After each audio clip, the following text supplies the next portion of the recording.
April 27, 2024. A gold pocket watch is placed beneath the auction lights. The bidding climbs rapidly. Then it stops at more than 1 million British pounds. 3 letters engraved on the case, JJA, are not enough to tell the story behind it. But they once belonged to a man who, throughout his life, had never been made to wait for anything. That watch stopped more than a century ago. On the night of April 15, 1912, after its owner took the hand of his pregnant wife, placed her into a lifeboat, and stepped back. He asked a very simple question. "May I go with my wife?" The answer came immediately. No. Not because of a lack of money. Not because there was no space, but because there are rules that even the richest man cannot cross. A watch. A man. A single moment in which all power collapsed. If money can buy everything, why did this man die on the deck of the Titanic? This is not only a disaster, it is a larger story about power, society, and the price paid when people believe they cannot be refused. If you want to know what led this man to that moment, like the video and subscribe to the channel to follow the stories that come next. Because to understand why he was told no that night, we must return to the past, to the place where money first became power, and where power began to create illusion. In 1763, in the village of Waldorf near Heidelberg, in what was then a poor rural region of Germany, Johann Jacob Astor was born. The area had been shaped by war, taxation, and economic instability throughout the 18th century. His father worked as a butcher, a trade that provided stability, but offered no land, no accumulated capital, and no path of social advancement for the next generation. The Astor family was not destitute, but they belonged to a class whose future in Europe was largely predetermined. They owned no land to inherit, they had no capital to invest, and they held no social position that could open doors beyond manual labor. By the late 18th century, in much of Europe, birth largely determined destiny. A child born into a working family would almost certainly remain there for life. Johann Jacob Astor understood this early. If he stayed in Waldorf, he would inherit his father's trade, and little else. At the age of 16, Astor left home for London to live with his brother. London was then the commercial center of the British Empire, where goods from North America, India, the Caribbean, and Asia converged. Astor became involved in the manufacture and sale of musical instruments, primarily flutes. It was honest work, but it offered low margins and limited scalability. He earned money, but he saw no future. Surrounded by global trade, Astor remained at the margins of the system, selling small goods that could not be expanded into power. In 1784, Astor left London and crossed the Atlantic to New York. The United States had been independent for less than a decade. New York was still a modest port city, with a population under 40,000, but it was a society not yet rigidly locked by birth. The voyage lasted several weeks, and it was aboard that ship that Astor met a fur trader. The man spoke of beaver pelts in Europe. In the 18th century, beaver felt hats were a marker of status. The aristocracy and upper classes were willing to pay high prices for them. A single high-quality pelt could sell for several times the monthly wages of a European laborer. Astor did not hear an anecdote. He saw a system, a stable demand, high profit margins, and a supply located on another continent. When he arrived in New York, Astor did not continue in musical instruments. He sought employment in a fur shop, beginning with the most basic tasks. He learned how pelts were graded, priced, preserved, and shipped. He learned the market from the ground up, expanding slowly and deliberately. His wife, Sarah Todd, managed the shop in New York. Astor traveled farther. He went into upstate New York, meeting hunters and negotiating directly with Native American tribes. Rather than relying on intermediaries, He sought control at the source. Gradually, Astor identified the core principle. Profit did not lie in the final sale. It lay in controlling the entire supply chain, from trapping to transport, from storage to export. In 1794, the Jay Treaty between the United States and Britain was signed. The treaty opened American access to trade in the Great Lakes region, an area previously under British control. This region held the richest fur resources in North America. Many American merchants hesitated, concerned about political instability and security risks. Astor did not. He expanded trading posts, hired his own agents, and acquired ships to move goods independently. By 1808, Astor founded the American Fur Company. It was not merely a business, but an integrated monopoly. Within less than 2 decades, the company controlled most fur trading operations from the Great Lakes to the Pacific Northwest. In 1811, Astor established Fort Astoria at the mouth of the Columbia River. It became the first permanent American trading outpost on the Pacific coast. The modern town of Astoria still bears his name. This was not only economic expansion, but territorial influence achieved through commerce. By the 1832, Astor recognized another shift. European fashion moved towards silk hats. Demand for beaver fur declined. Beaver populations in North America were also being depleted through overhunting. Astor exited the industry that had made his fortune, not after its collapse, but as its growth slowed. He redirected his capital into what he believed to be permanent: land. From the late 18th century onward, Astor had quietly been acquiring property in Manhattan. While the city remained concentrated in the South, he purchased land considered too distant and undeveloped to hold value. Astor did not build. He leased land on 21-year contracts. When leases expired, all improvements, houses, shops, and structures reverted to him. While others built, Astor waited. New York's population surged with immigration. The city expanded northward exactly as Astor had anticipated. Land values rose exponentially. By the 1840s, Johann Jacob Astor had become the wealthiest man in the United States. His fortune was estimated at approximately $20 million at the time, equivalent to hundreds of billions of dollars when adjusted for economic scale today. A single individual controlled nearly 1% of the entire national economy. In 1848, Astor died. He left funds to establish the Astor Library, a predecessor of the New York Public Library. But the majority of his wealth, land, and economic power passed to his family. An empire had been built from nothing. Yet money alone was still not enough to buy what the Astors desired most. So what awaited his heirs in New York? And why, despite such extraordinary wealth, were they still not fully accepted at the highest levels of American society? The answer appears with a woman.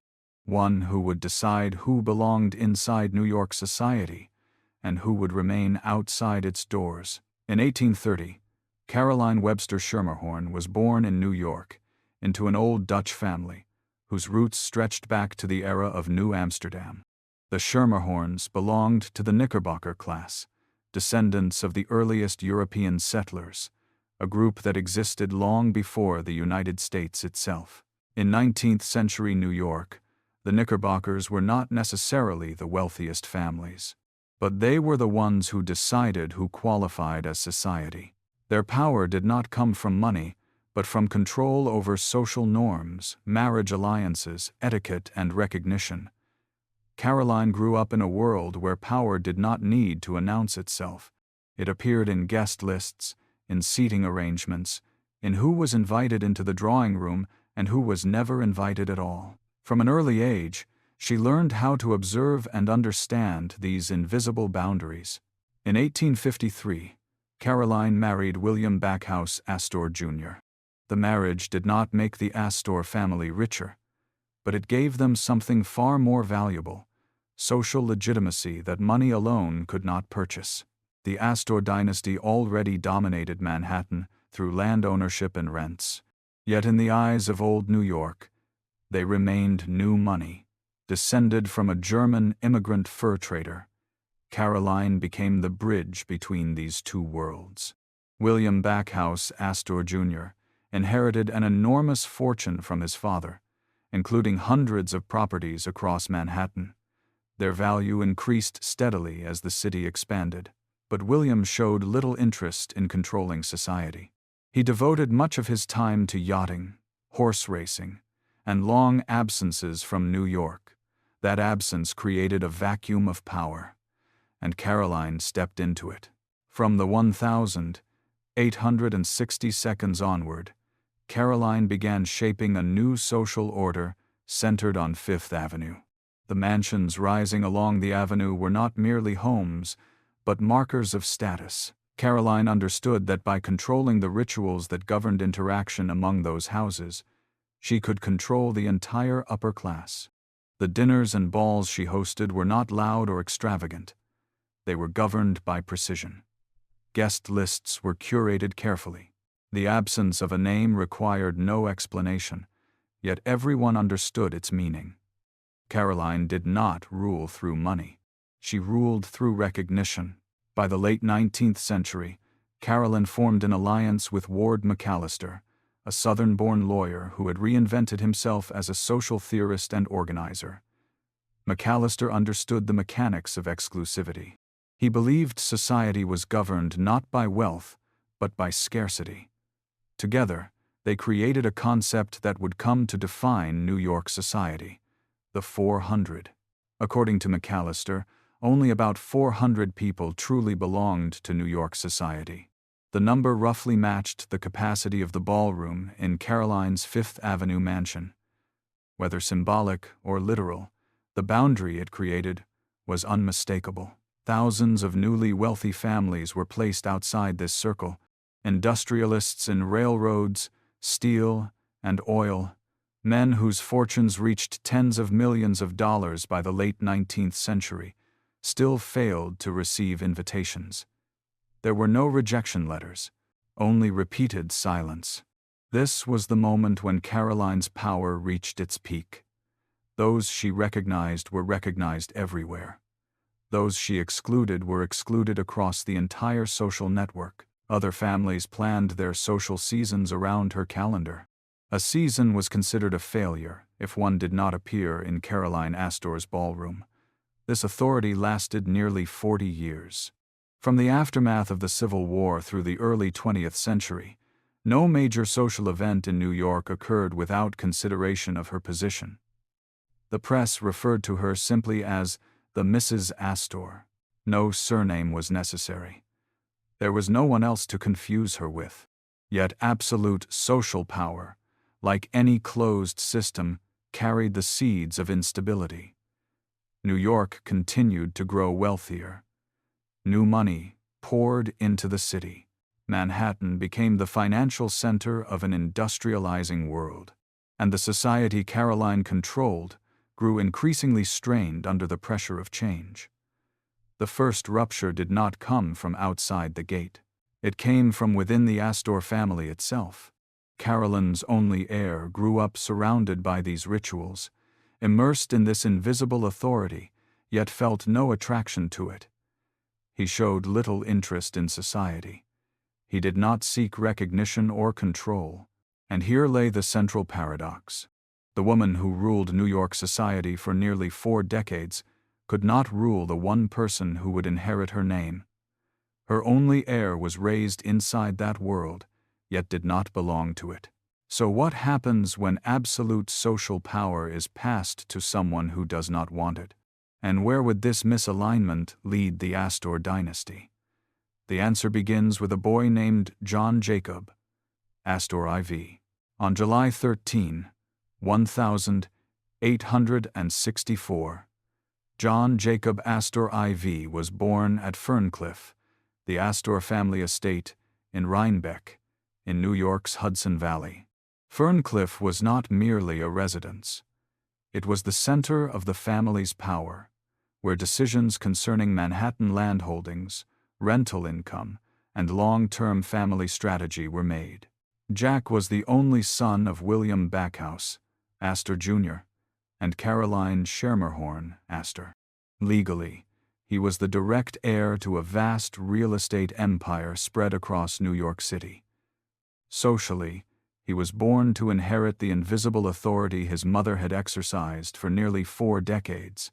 From an early age, Jack grew up in a world where power did not need to be spoken. Guest lists, positions within a room, and even silence carried meaning. He was taught how to appear at the right moment, say the right words, and understand boundaries that were never explained aloud. But Jack never truly belonged to that system. He was sent to St. Paul's School in Concord, New Hampshire, one of the most prestigious boarding schools for the sons of East Coast elites. The institution was designed to train future politicians, financiers, and social leaders. Jack later continued his education at Harvard University, where social networks were often as valuable as academic knowledge. While many of his classmates built relationships and alliances, Jack gravitated toward laboratories, mechanical workshops, and technical drawings. Contemporary accounts describe him as quiet, reserved, and socially awkward in large gatherings. He lacked neither intelligence nor education, but he was uncomfortable with the unspoken social codes his mother mastered so completely. This misalignment was not insignificant. Within the Astor family, society was not merely conversation, it was power. In 1891, Jack Astor married Ava Lowell Willing. Ava came from one of Philadelphia's most respected and established families. Her ancestor Thomas Willing had served as president of the First Bank of the United States, a central financial institution in the nation's early years. The Willing family represented a form of traditional financial authority, discreet, stable, and deeply rooted. Socially, the marriage was considered ideal. It united New York real estate power with Philadelphia financial influence, 2 pillars of the East Coast elite. The union strengthened the Astor family's standing within the traditional power network. But the balance existed only on paper. Ava was sharp, articulate, and comfortable in social settings. Jack was not. He increasingly withdrew from gatherings where his wife thrived. The contrast between them slowly became a quiet distance, even as appearances remained proper. In 1894, Jack Astor did something that left New York society unsure how to respond.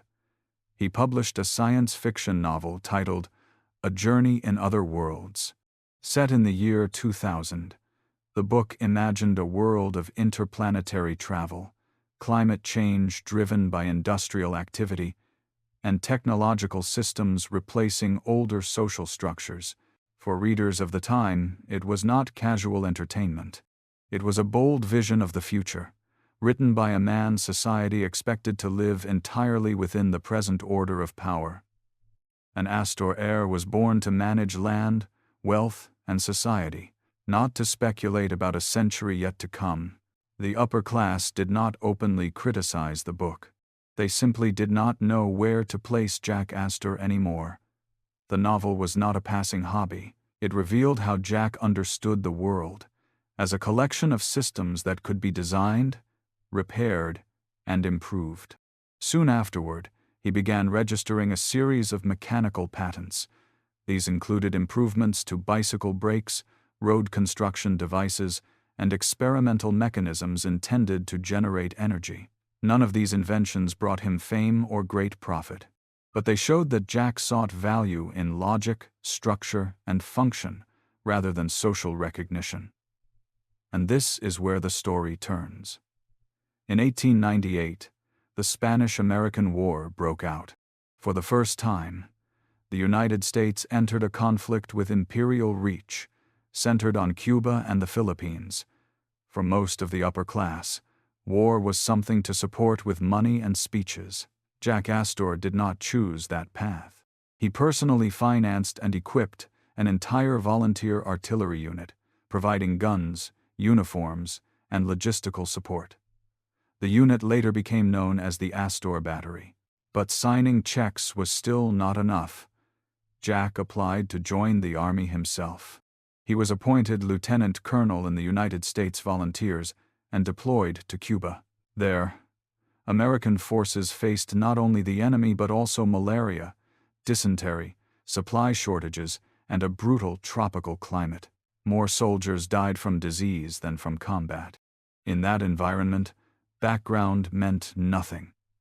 No one cared who Jack Astor's parents were, or how much Manhattan real estate he owned. There were no drawing rooms, no guest lists, no silent judgments. There were only orders to be carried out, responsibilities to be borne, and results by which competence was measured. Jack Astor functioned well within that system. Military discipline replaced the vague social rules he had never understood. The clarity of rank was easier to navigate than the silent nods of the ballroom. Worth was measured by action, not approval. After the war, Jack Astor was promoted to the rank of colonel. It was the only title in his life not inherited. From that point forward, he preferred to be addressed as Colonel Astor, because it was a status he had earned for himself. But the Army provided only a temporary structure. It did not resolve the central conflict. Upon returning to New York, Jack Astor remained the sole heir to a society controlled by his own mother, a society governed by unspoken rules, with no place for those unwilling or unable to play their assigned role. If Jack Astor could not prove his value within society, and could not escape it either, what choice remained? And where would that choice ultimately lead him? By the late 19th century, New York was changing faster than any other city in America. New money was pouring in from steel, railroads, and oil. Families who had become wealthy within a single generation were buying land, building grand mansions, and demanding entry into the old social elite. But in Manhattan, there was something even harder to purchase than land recognition. Caroline Astor had built an entire mechanism to control it. She did not need orders. She only needed silence. If you were not invited, you understood you had been excluded.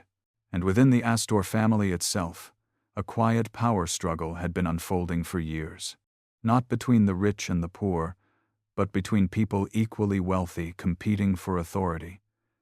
William Waldorf Astor was Jack Astor's cousin. By genealogical logic, he had a legitimate claim. He belonged to the senior male line of the family. In traditional family hierarchy, the senior branch was often regarded as the rightful symbolic head, but society did not operate on genealogy. Caroline Astor held the invisible crown of New York society. She was Mrs. Astor not merely by name, but by social authority. The title itself was power. William Waldorf wanted his wife to be recognized as Mrs. Astor, in that sense, a declaration that his branch, not Caroline's, stood at the center of the family. Caroline refused, and because she refused, New York society refused as well. There was no courtroom battle. The weapon chosen was something else: architecture. In 1893, William Waldorf Astor demolished his father's mansion at 5th Avenue and 33rd Street and replaced it with a massive hotel. He named it the Waldorf Hotel. This was not simply a business venture. It was a calculated provocation. The Waldorf rose directly beside Caroline Astor's residence. A space once defined by controlled, quiet, and private authority was suddenly flooded with carriage traffic, strangers, electric light, and commerce. For a woman whose power relied on subtle control, this was humiliation disguised as investment. But Jack Astor saw something else. He saw a fracture in his mother's system of power. Caroline's drawing room operated by invitation and exclusion. If you were invited, you existed. If not, you had no stage. A hotel worked differently. A hotel was public space with order. No invitation was required to enter the lobby, but once inside, presence became unavoidable. The space itself generated a new form of authority, the authority of visibility. And this is where the story turns. In 1897, Jack Astor responded with a move even stronger in symbolism. He demolished his mother's former home and constructed the Astoria Hotel directly beside the Waldorf. If the Waldorf was William Waldorf Astor's provocation, the Astoria was Jack Astor's seizure of the stage. The two hotels were connected by a long corridor. New York journalists gave it a name: Peacock Alley. The name did not come from the owners. It came from observation. The wealthy paraded through the corridor in their finest clothing, displaying status, watching and being watched. Like peacocks, they showed their feathers. The hallway became a runway. What mattered was this: Peacock Alley created a form of social power Caroline Astor could no longer control with guest lists. This was no longer her drawing room. It was a space Jack Astor had built, where society functioned through presence and spectacle. The Waldorf and Astoria merged into the Waldorf Astoria, becoming the most famous and luxurious hotel in New York. Major political figures, foreign dignitaries, and international financiers stayed there. Events that once belonged exclusively to private mansions now took place in Astor's space. Jack Astor did not ask for a place in society. He created a place society was forced to occupy. But symbolism was not enough. He wanted something beyond ritual. In 1904, he opened the St. Regis Hotel at 5th Avenue and 55th Street. The St. Regis was not merely a place to sleep. It was designed as a residence powered by systems. This was where Jack's engineering mind took control. He was obsessed with turning comfort into standardization. Every room had electricity, a private bathroom, and telephone access, unprecedented in New York at the time.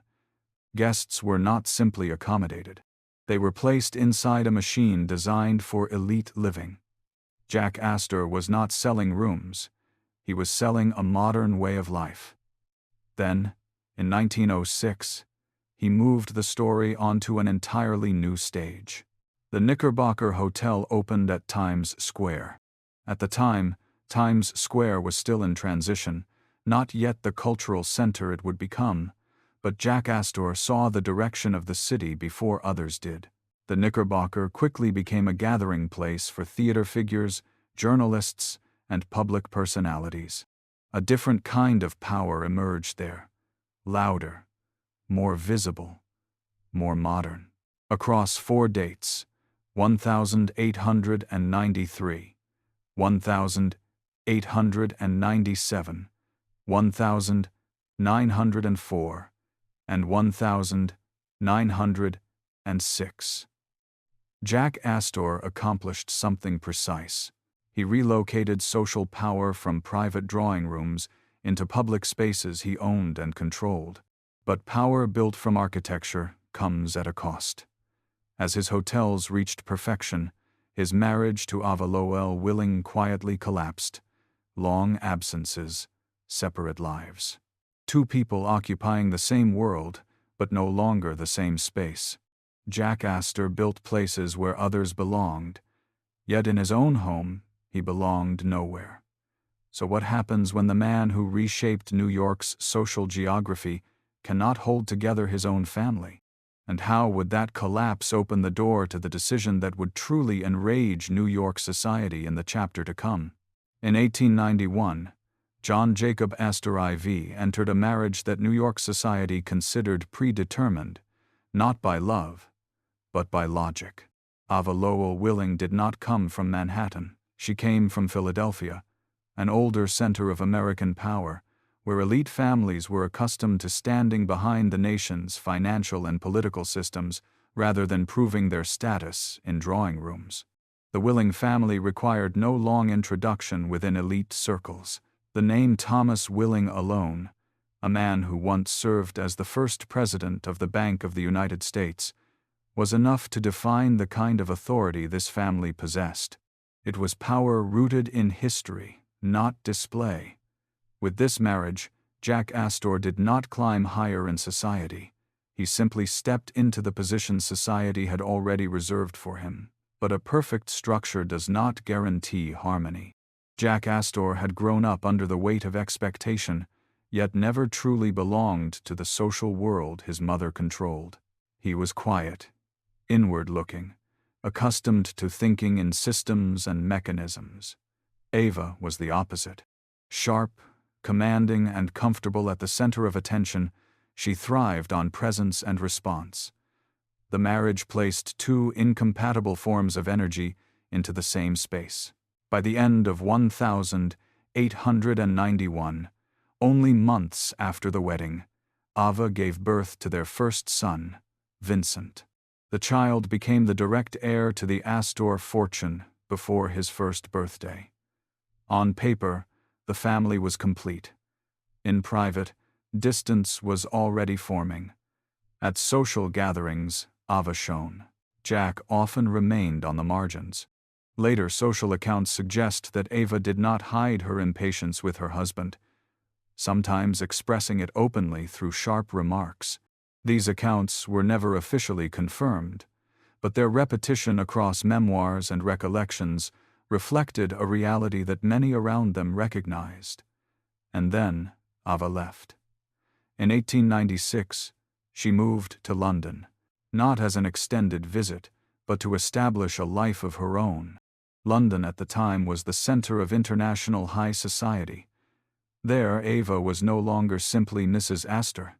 She was herself. She appeared at major social events and moved easily among European aristocracy and financiers, in circles where American wealth did not automatically dominate the conversation. Jack Astor remained in the United States. He built hotels. He invested. He expanded his public influence while his private life quietly emptied. Geographical distance became something more permanent. In 1902, Ava gave birth to their daughter, Ava Alice. The child arrived more than a decade after Vincent. The gap required no explanation. It reflected a marriage that existed largely in name, sustained by obligation and position rather than shared life. From 1896 to 1909, Ava lived almost entirely in Europe. Jack and Ava occupied the same social world, but not the same space, not the same rhythm, not the same purpose. During this period, rumors began to circulate. Whispers in London and New York, society spoke of Ava's private relationships, involving figures familiar to international high society. There were no confirmations, no public denials, only prolonged silence. Jack Astor did not respond publicly. He did not confront. He did not dramatize. He continued building structures outward, while the structure of his family quietly collapsed. Then, in 1909, Ava returned to the United States, not to reconcile, but to end it. Between 1909 and 1910, Ava Willing formally filed for divorce. In elite society at the time, divorce was never merely personal. It was a public fracture. The decision was finalized. Vincent, the eldest son, remained with his father.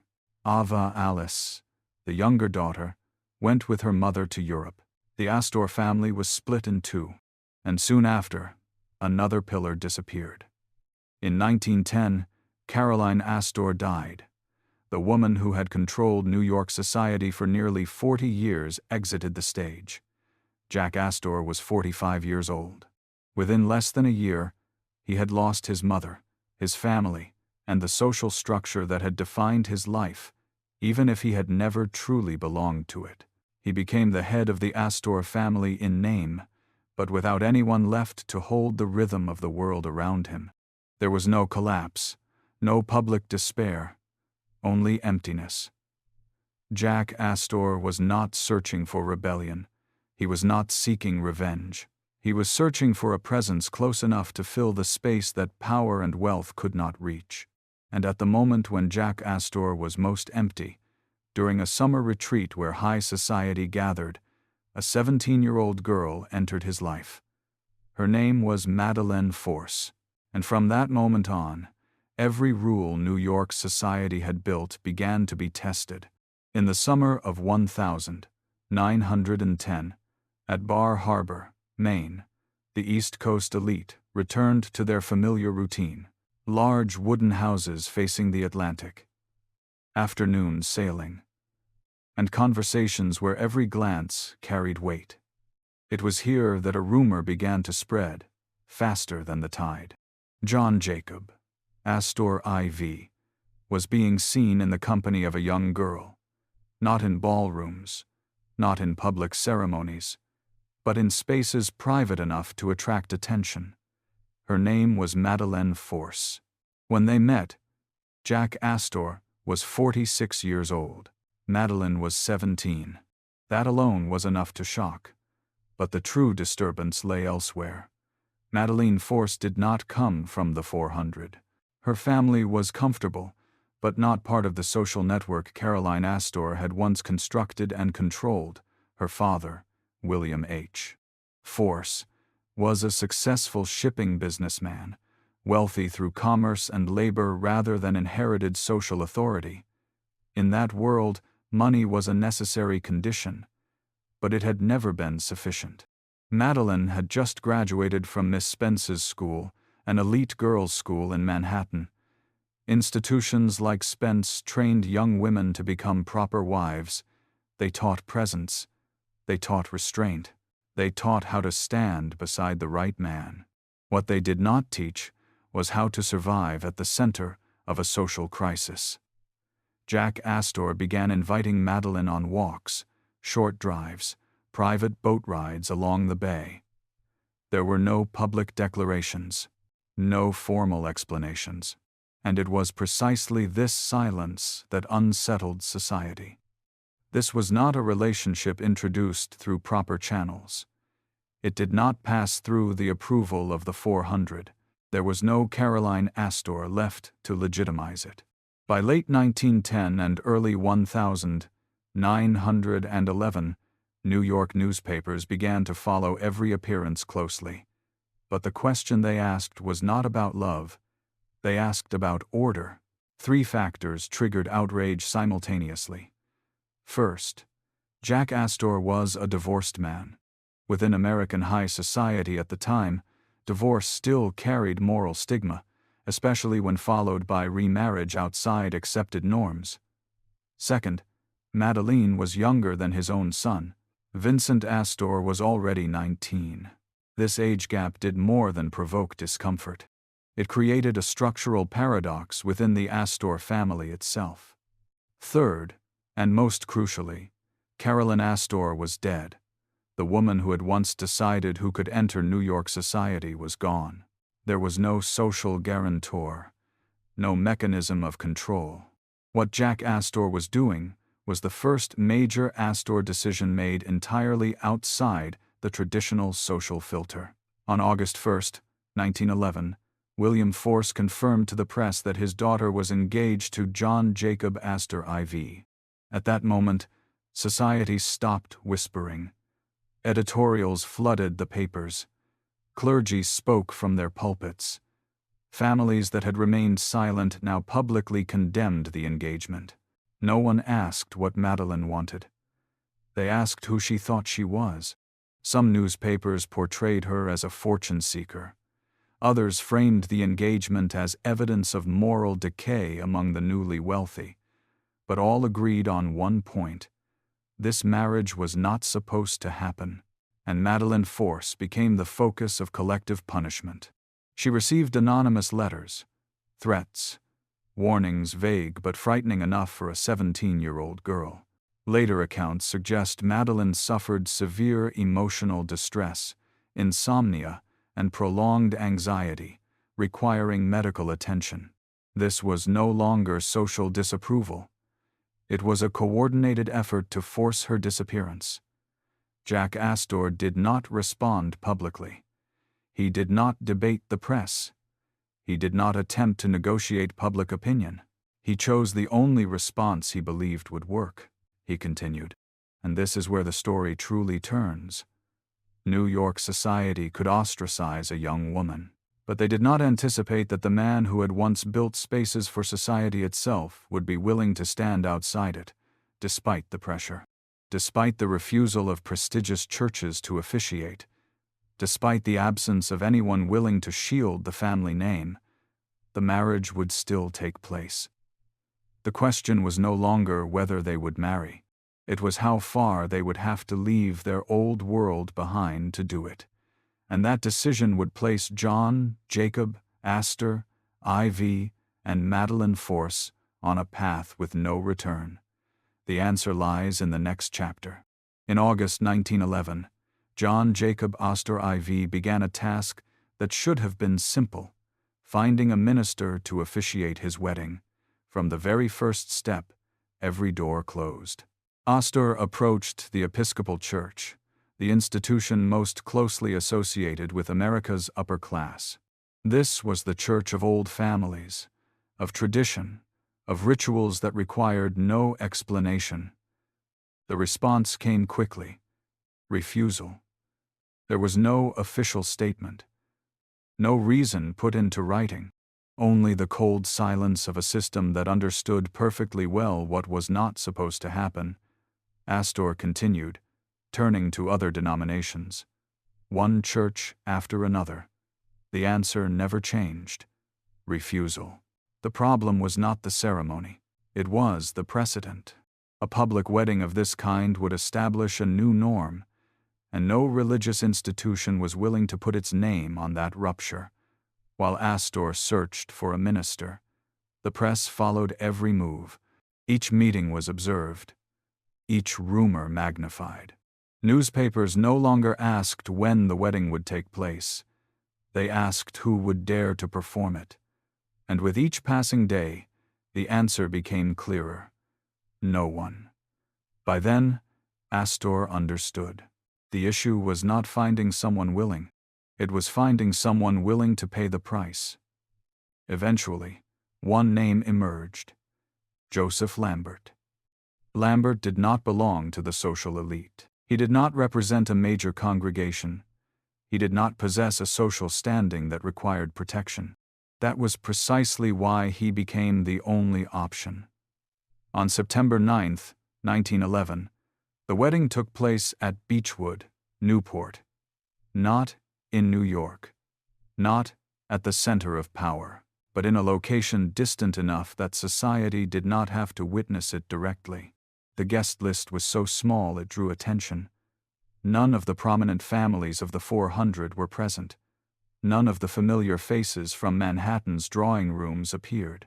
The flowers chosen were American beauty roses, a symbol of luxury, but also of the very extravagant society was now trying to avoid acknowledging. One detail unsettled many observers. Vincent Astor, Jack's 19-year-old son, stood as best man for his father, an image difficult to reconcile within traditional family order, the heir standing beside a marriage society deemed improper. There was no thunderous applause, no public congratulations, only a ceremony completed quickly, but the cost did not end there. Immediately after the wedding, Joseph Lambert came under intense pressure, unofficial reprimands, implicit warnings from higher authorities. No formal punishment was ever announced. Yet Lambert was forced to leave his congregation. A wedding had taken place, but no one wished to admit they had stood close to it. John Jacob Astor IV and Madeline Force were husband and wife on paper, but socially, they were left without a place. And this is where the story turns once again. If New York would not accept them, then the world beyond would. The question was no longer how American society would treat them. It was where John Jacob Astor would take his wife to begin anew. And that choice would place them aboard the most famous ship in the world. The answer lies in the next chapter. By the end of 1911, John Jacob Astor IV and Madeline left the United States. Not as travelers seeking leisure, but as people deliberately removing themselves from a system that had just rejected them. There was no farewell, no society standing behind them, only a carefully calculated departure. Astor chose to begin aboard the yacht Noma. Noma was not merely a private vessel. It was a mobile space of power, where Astor controlled every variable: who was allowed aboard, who could approach Madeline, and what information could escape into the outside world.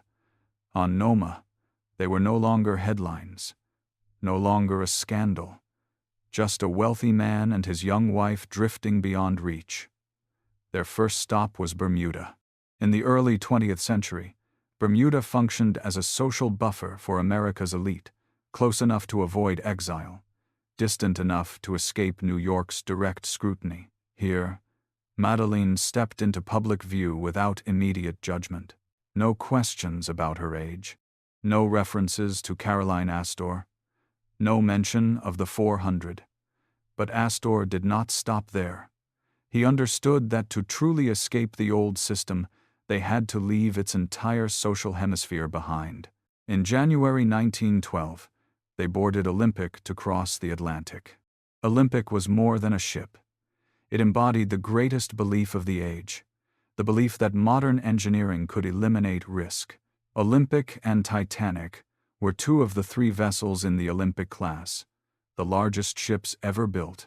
They represented an era convinced that steel, engines, and calculation had finally conquered the ocean. The crossing was smooth. No incident. No disturbance. This only reinforced Astor's confidence that everything remained under control. In Europe, they did not linger in traditional social capitals. They continued on to Egypt. Traveling to Egypt in the early 20th century was not tourism.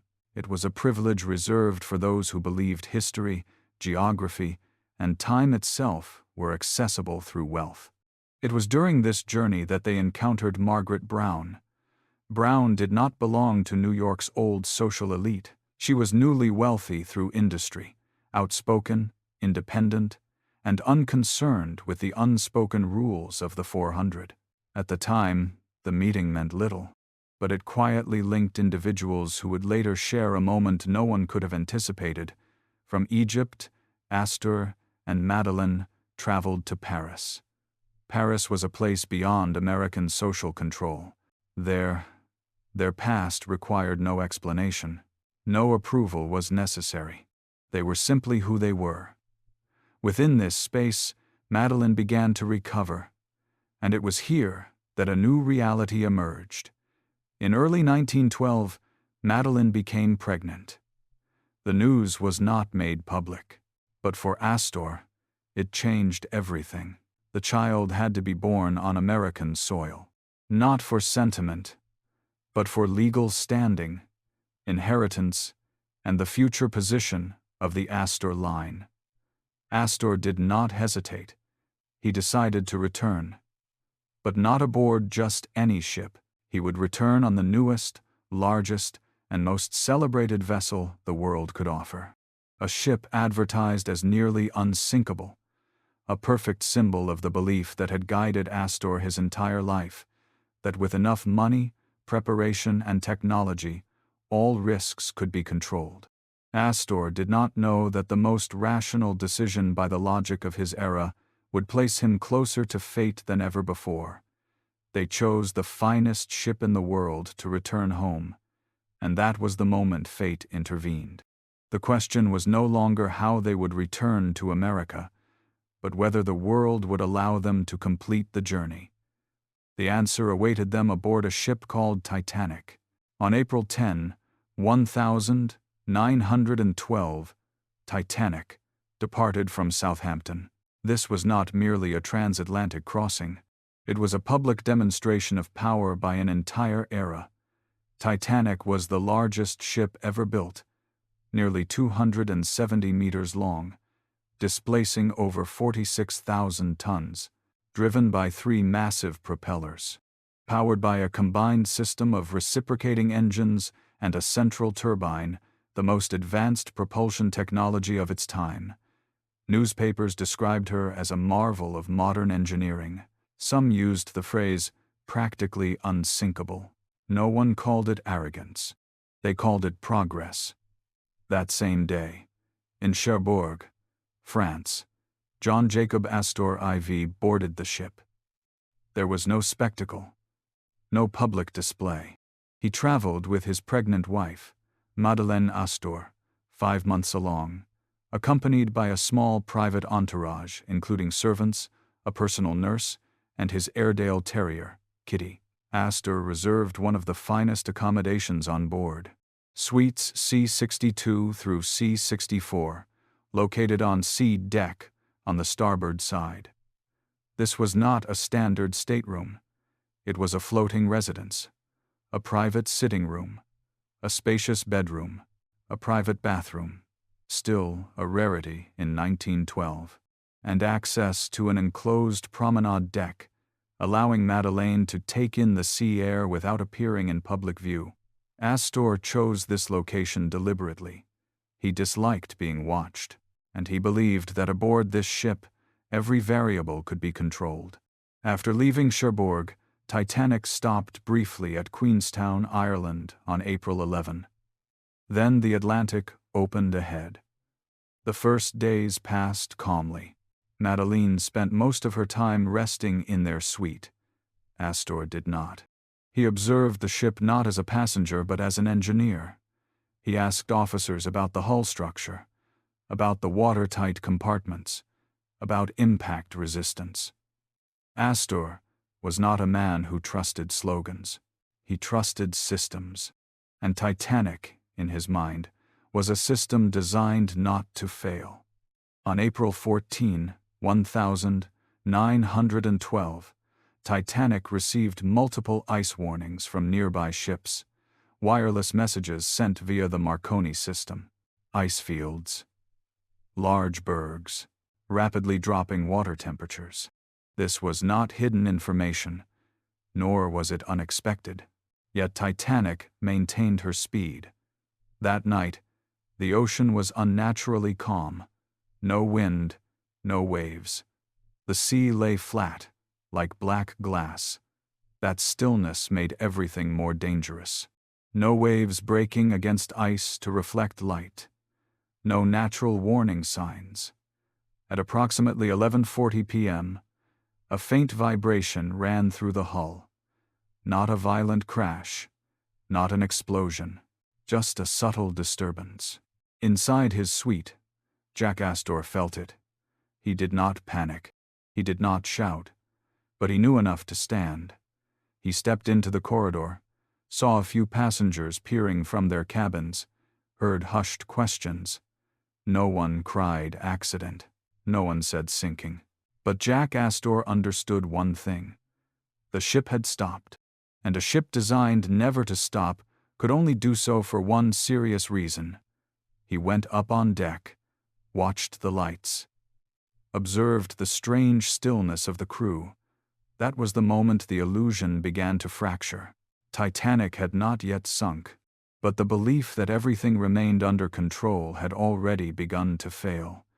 The question was no longer whether Titanic would sink. It was this: when the rules of man collide with the limits of nature, who pays the price first? And Jack Astor, a man who had spent his life believing every system could be redesigned, was about to confront something no invention could repair.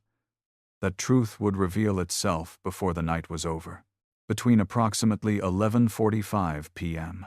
and just after midnight, Jack Astor left his suite and made his way toward the bridge. He did not run. He did not panic. He asked Captain Edward Smith one simple question: "Should I wake my wife?" Smith looked at him for a moment, then answered briefly, "Yes, you should wake her." That answer told Jack Astor everything he needed to know. This was no minor technical issue, not a delay, not a precaution. This was preparation for the worst. Astor returned to the suite. He woke Madeleine gently. He did not speak of sinking. He did not speak of danger. He told her they should dress warmly, put on their life belts, and go up on deck as instructed. Madeline was 5 months pregnant. She was tired. She was cold. But she was not afraid. They left the cabin with her maid and private nurse. On deck, the scene was nothing like what people imagine during a disaster. No screaming, no rushing crowds, no chaos, only orderly confusion. Officers uncovering lifeboats, crew members working quietly, the band still playing somewhere in the distance. The cold wind cut through their coats. Madeline began to shiver. Astor looked around and led her into the gymnasium. It was an enclosed space. Less wind. Fewer people. They sat on the metal exercise machines. Life belts secured tightly around them. Time began to stretch unnaturally. Astor remained calm. He took another life belt, used his penknife to cut open the outer fabric. He showed Madeline what was inside. Cork, the material designed to keep a body afloat. Not reassurance through words, but through reality. This is what will keep you alive. While they waited, Madeline noticed a young woman standing nearby. She was holding a newborn baby. The child was wrapped poorly, his skin turning blue from the cold. She was Leah UX, a third-class passenger, with her infant son. Madeline removed her shawl, wrapped it around the baby. No one asked. No one recorded it. It was simply human instinct. Between 1:30 and 1:55 a.m., lifeboat number 4 was ordered to be lowered. This boat was positioned on a lower deck near the gymnasium. Second Officer Charles Lighthaller supervised the loading. Windows on the enclosed promenade were opened. A narrow passage formed between the massive ship and the small boat waiting outside. Madeline's maid and nurse were helped through first. Then it was her turn. Jack Astor supported his wife, held her steady as she stepped through the opening. Madeline turned back to look at him. Jack leaned forward and asked one question. "May I go with my wife? She is pregnant." Lighthaller answered immediately. No. There was no negotiation. No explanation. Women and children only. Jack Astor did not argue. He did not give his name. He did not mention money. He did not invoke his position. He leaned down, kissed Madeline, told her he would find another boat, told her they would meet again in New York. Lifeboat number 4 began its descent toward the water. Madeline looked back up at the deck. Jack Astor stood there, alone. He turned away from the lifeboat and walked toward the darkness. Not because he could not buy a seat, but because for the first time in his life, money no longer held power. And the question that remained was this: what happens to a man when everything that once protected him stops working? The answer would come very soon. Titanic disappears beneath the surface of the sea. No more lights. No more music. No more engines. Only the cold, motionless Atlantic, and more than 1,500 people left drifting in the darkness. The water temperature is below freezing. Those without lifeboats have only minutes before their bodies stop responding. Jack Astor has no lifeboat. No one sees him after he turns away from the deck. No final words. No dramatic gesture. Only an empty space where he once stood. When morning comes, the survivors are taken aboard the Carpathia. Lists are made. Names are called. The name Jack Astor does not appear. Silence spreads faster than the news itself.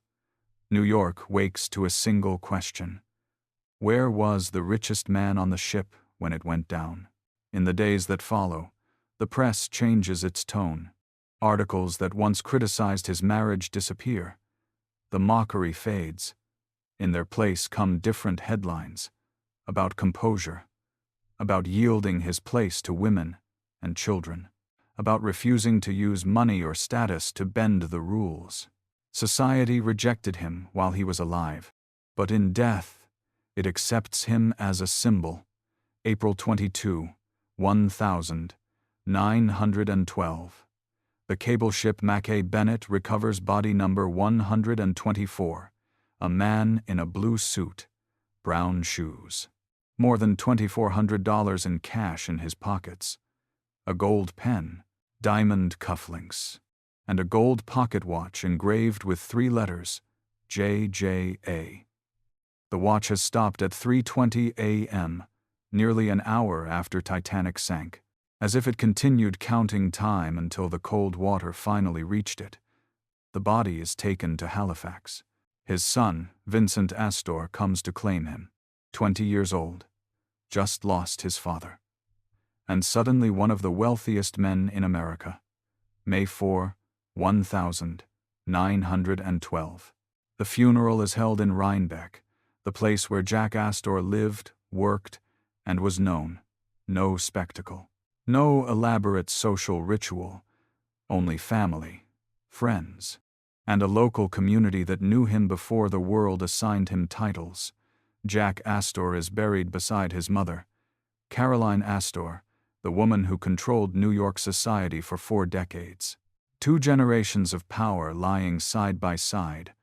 One who built the social order. One who stepped outside it. But the Astor story does not end there. His death does not end his power. It transforms it. His name becomes a moral reference point for the upper class. A way to say that even the richest man can obey the rules. That even the greatest power has limits. And then his assets continue to shape the world. The hotels, the land, the trusts.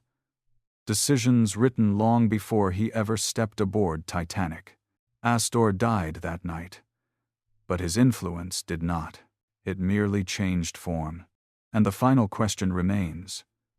Does true power lie in what a person controls while alive, or in what continues to operate after they are gone?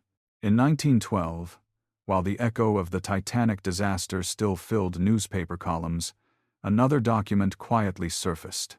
No spectacle, no emotion. Yet just as cold as the North Atlantic itself, it was the will of John Jacob Astor.